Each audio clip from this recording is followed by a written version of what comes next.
सम्मान। मनुष्य के जीवन में सम्मान का बहुत अधिक महत्व है।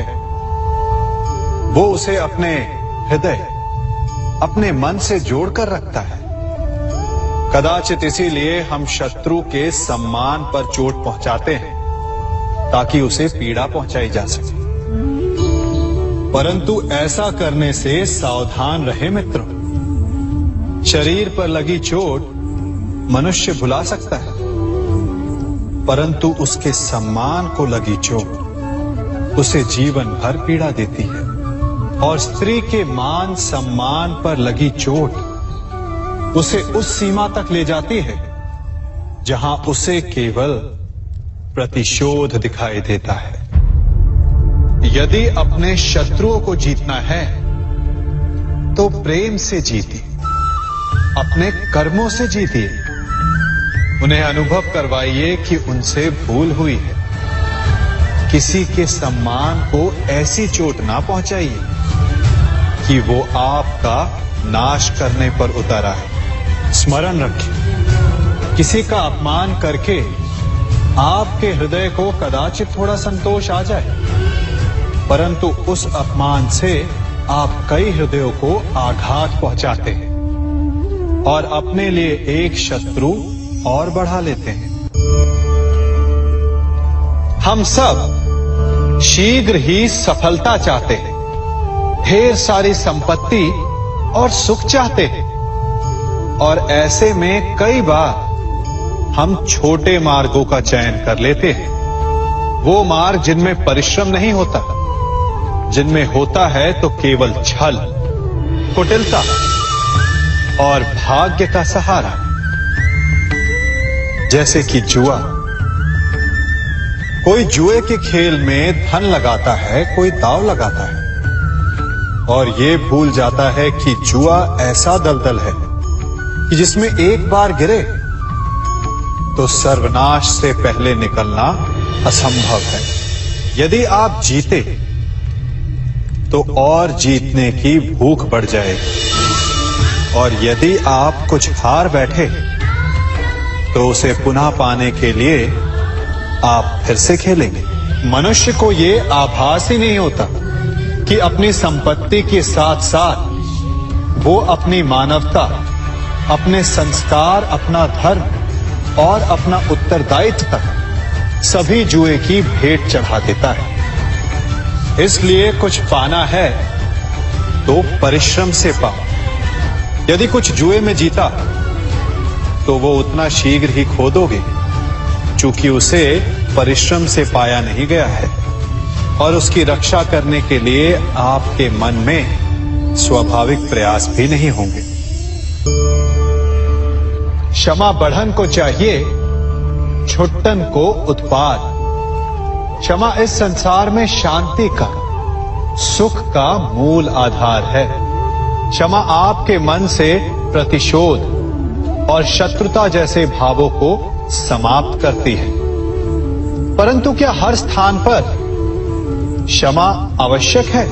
क्या प्रत्येक का अपराध क्षमा करने के योग्य होता है? नहीं।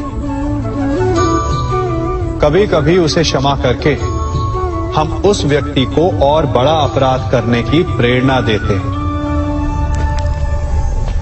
और ऐसा ही अपराध है स्त्री का मान भंग करना, जिसमें क्षमा की कोई अवस्था नहीं। यदि सिंह भूल से गाय के बछड़े का अखेट कर ले तो उसे क्षमा किया जा सकता है, परंतु यदि वो नरभक्षी हो जाए तो उसके केवल दो स्थल होते हैं, या तो पिंजरा या फिर मृत्यु की गोद। कुछ परिस्थितियों में क्षमा के स्थान पर दंड देना आवश्यक होता है, क्योंकि ये दंड का भय ही है जो लोगों को वो अपराध करने से रोकता है। संसार में सबसे बड़ा क्या है? अभिमान और बाहुबल, या विश्वास और आस्था? निश्चित रूप से बाहुबल के महत्व को नकारा नहीं जा सकता। मनुष्य अपने बाहुबल से पर्वत को मैदान बना सकता है, सागर सुखा सकता है, मरुस्थल में नदियां बहा सकता है, परंतु बाहुबल को सहारा होता है विश्वास का। यदि मन में विश्वास ना हो तो बाहुबल किसी काम का नहीं। वो कौन सा बल है कि मोर आकाश की ओर ताकते हैं? वो विश्वास ही तो है जिसके कारण वर्षा होती है और दोनों की प्यास बुझती है। परंतु जब पाप के बाहुबल का सामना धर्म के विश्वास से होता है तो बाहुबल हार जाता है और जीतता है विश्वास। विजय होती है आस्था की। यदि आप सत्य के मार्ग पर चल रहे हैं और आप अपने इष्ट में आस्था रखते हैं तो किसी भी पापी का बल आपका कुछ नहीं बिगाड़ सकता। कभी सोचा है हमारा जीवन भी उस रेत की घड़ी की भांति है? जो रेत नीचे गिर चुकी है वो हमारा अतीत है, जो अब भी ऊपर है वो हमारा आने वाला भविष्य है, और वर्तमान ये संकुचित स्थल है जहां से धीरे धीरे करके रेत गिर रही है। अर्थात हमारे पास जीने के लिए यही एक क्षण है। उसका उपयोग कैसे करना है ये हम पर निर्भर करता है। जो बीत गया उसका दुख मनाना है या जो भविष्य में होने वाला है उसकी प्रतीक्षा में क्रोध करना है। सब कुछ करने के लिए यही एक क्षण है। प्रसन्न रहना है तो उसके लिए भी यही एक पल है। प्रतीक्षा करते रहोगे तो ये पल भी भूतकाल में बदल जाएगा। इसलिए आनंद के लिए, परोपकार के लिए प्रतीक्षा ना कीजिए।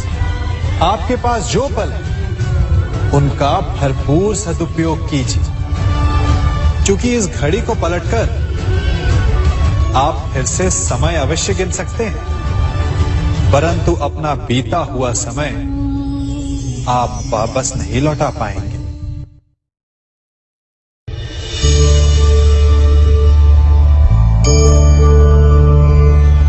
मनुष्य के जीवन में संतान का बहुत महत्व है।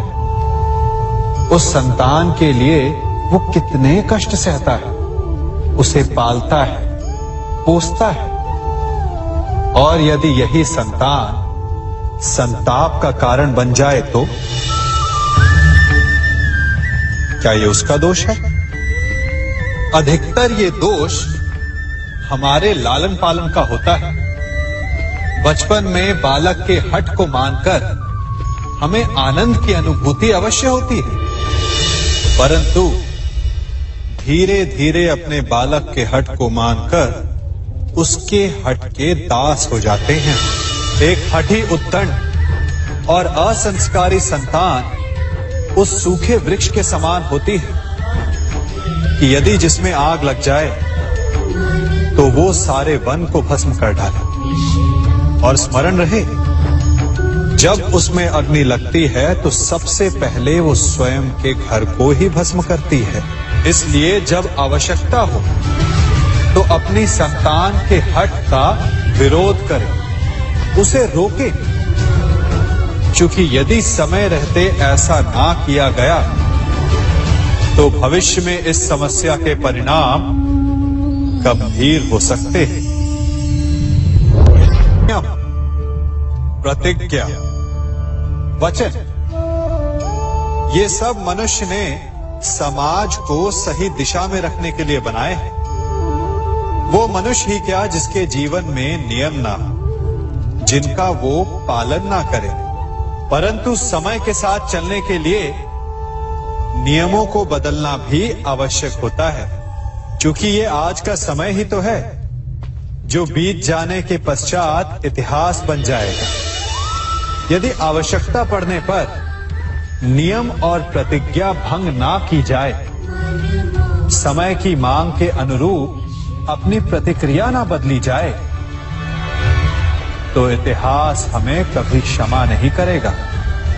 आवश्यकता पड़ने पर आपकी तोड़ी हुई एक प्रतिज्ञा, एक बंधन कभी कभी पूरे मानव इतिहास को बड़े विनाश से बचा सकता है। इसलिए नियम, प्रतिज्ञा, वचन कुछ नहीं, कुछ है तो केवल समय, जिसके अनुरूप चलने वाला ही सफल हो सकता है।